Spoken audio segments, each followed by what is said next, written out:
Scorpio, tingnan natin kung ano yung mensahe para sa'yo. Keep in mind na ito ay general reading lamang. So, hindi lahat ay makaka-relate. So, be open-minded. Sa mga hindi pa po nakasubscribe dito sa ating channel, please subscribe na po kayo and palike na din po ng ating video. At sa mga nais pong mag-avail ng ating private readings, ng ating Evil Eye Amulet Necklace at ng ating Cures Bracelet, makikita nyo po yung link sa description box. Tarot Intentions by Aliana Reyes. Okay? Tingnan natin kung ano ba ang energy para sa'yo, Scorpio. Energy po natin for Scorpio ngayon. Spirit guide, we have moving on, letting go, loving you. Free. Gusto nyo nang makalaya. Yan. Hindi lang pagdating yan sa relationship ha. Pwedeng kung ano man yan. Sa pagkakautang, ano ba. Basta yun. Gusto nyo nang lumaya. Or maybe yan yung nararamdaman ninyo ngayon. You are free. You have the freedom na. Four of Wands. Ayan po. Diba? Happy kayo ngayon. Oh. Maganda yung energy ninyo. Kasi yun nga po, nakalaya na kayo sa bagay na sumasakal po sa inyo.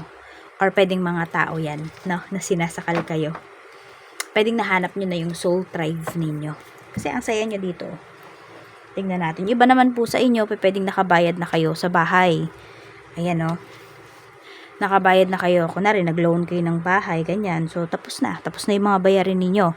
For some of you naman, pwedeng nakapagpatapos na kayo ng anak, ng kapatid, or ng pamangkin. Yan po. So, parang feeling mo talaga free ka na. Sarili mo naman na yung iintindihin mo. Diba? Sobrang, sa sarili mo na ikaw magfo-focus, Scorpio.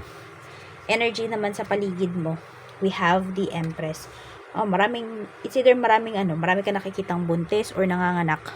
Pwedeng sa social media yan. Doon mo nakikita. Ayan po. Ha? So, tignan natin. Pwede rin yung iba sa inyo, more on nakakapanaginip kayo ng mga babies. Madalas nyo napapaginipan, mga babies. Tignan natin. Okay. Blessings for today. We have the Chariot. Meron dito, oh. Pwedeng bibili kayo ng sasakyan. Ayan. Or magi-inquire yung iba sa inyo.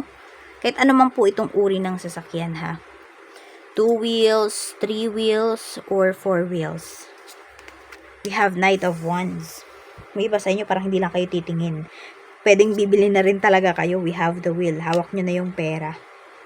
Ayan po. So, kahit ano man tong gusto nyong bilhin, okay, pwedeng mga big purchase or small purchase man po ito, hindi kayo nangangamba or hindi kayo mangangamba na maubusan po kayo ng budget. Kasi you have the budget talaga. Pinag-ipunan nyo po ito.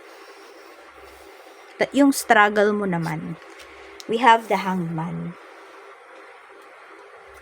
Okay, may mga ano dito sa buhay nyo na hindi natuloy. Mga plans naman din na hindi natuloy.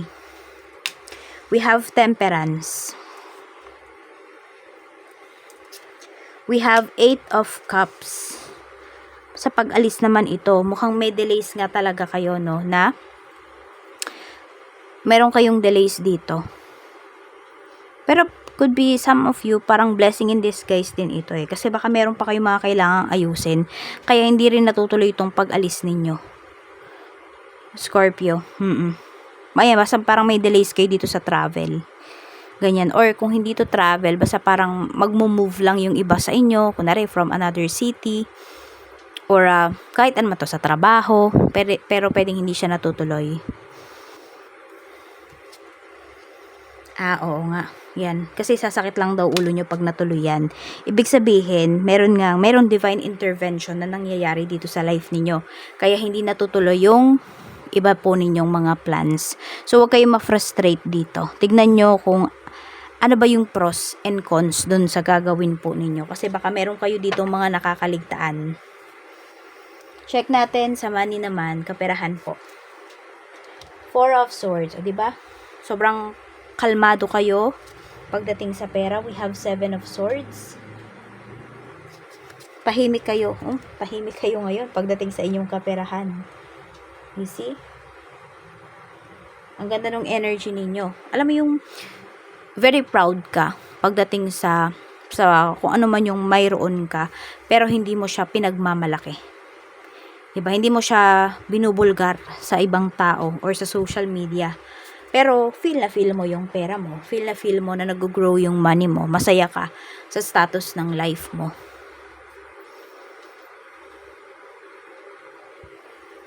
Tingnan natin.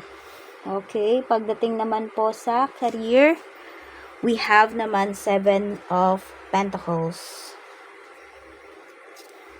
Growing naman yung career mo. Kaya lang, tignan natin kung mag-grow ba yung career mo sa current job mo. Hindi. Okay, so yung iba po sa inyo, hindi nyo talagang umalis. Okay, so ito yun. Yung parang you need to free yourself from this kind of situation, from this kind of work. Yan, wala kayong nakikita. Yan nga. Ito yung pinaplano nyong pag-alis na hindi pa siya natutuloy sa ngayon. So, lang, divine timing lang talaga. Huwag nyo madaliin. So, enjoy nyo muna kahit nakaka-stress. May enjoy nyo ba kahit nakaka-stress? No, yung nanggaganap dito sa inyong trabaho ngayon. Pero pwedeng meron dito ma-offeran pa kayo ng another contract. Pagdating naman dito sa current job ninyo. Yun na lang kasi, parang sa iba na kayo nakatingin na direction eh. So, nasa sa inyo na lang to kung tatanggapin nyo ba. Sa business naman po, we have 10 of Wands, King of Pentacles. So, sulit na sulit po. This is a good problem. Good problem ang darating sa inyo. We have to start. Winish nyo to, ibibigay to sa inyo ni universe. Pero yung winish nyo na to, paghihirapan po ninyo to dito sa inyong business. Pero, masasabi ko lang sa inyo, Scorpio, worth it po. No? Worth it lahat. Nung inyo pong mga hiniling dito. Lahat ng pagod ninyo. Hindi nyo pagsisisihan. Sobrang busy ninyo. Magiging sobrang busy po kayo. Kaya sulitin nyo yan. 'Di ba? Hindi naman laging ganyan sa business. 'Di ba? May mga times na nakaka-bored nga. Pero ayan po. Ngayon, sobrang busy po ninyo. Kaya enjoyin nyo yan. Sa love life naman po, tignan natin. We have 2 of Pentacles. 2 of Swords. Oh, may nagdadalawang isip dito. Could be ikaw to. Nagdadalawang isip ka na towards your relationship. Kung in a relationship man po kayo. We have the Devil. Meron dito madaling matukso. This could be you. This could be your person. Oo. So, ayan po pag-isipan nyo. Okay. Yung iba po sa inyo, itong relationship na to kasi is karmic relationship ito. So makakalaya lang kayo dito no once na layuan nyo yung taong to. Yes, iiwasan nyo talaga siya. Kaya nga nagdadalawang isip kayo dito eh. We have the Tower. So may changes po dito. So free yourself from this kind of relationship. Toxic po yung relationship na to. Scorpio. Ayan. Yung iba naman sa inyo, meron na kayong dito eh. May choice na kayo. Parang hindi nyo pa lang siya mapanindigan. Oo.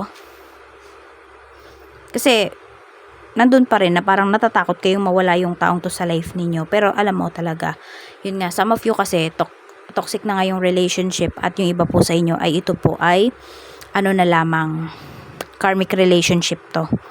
So, kung gusto nyo talaga na makalaya dyan sa karmic relationship na yan, free yourself. Kailangan nyo nang umalis. It's time to go. It's time to move forward. So, yan lang po yung mensahe para sa'yo, Scorpio. Maraming salamat.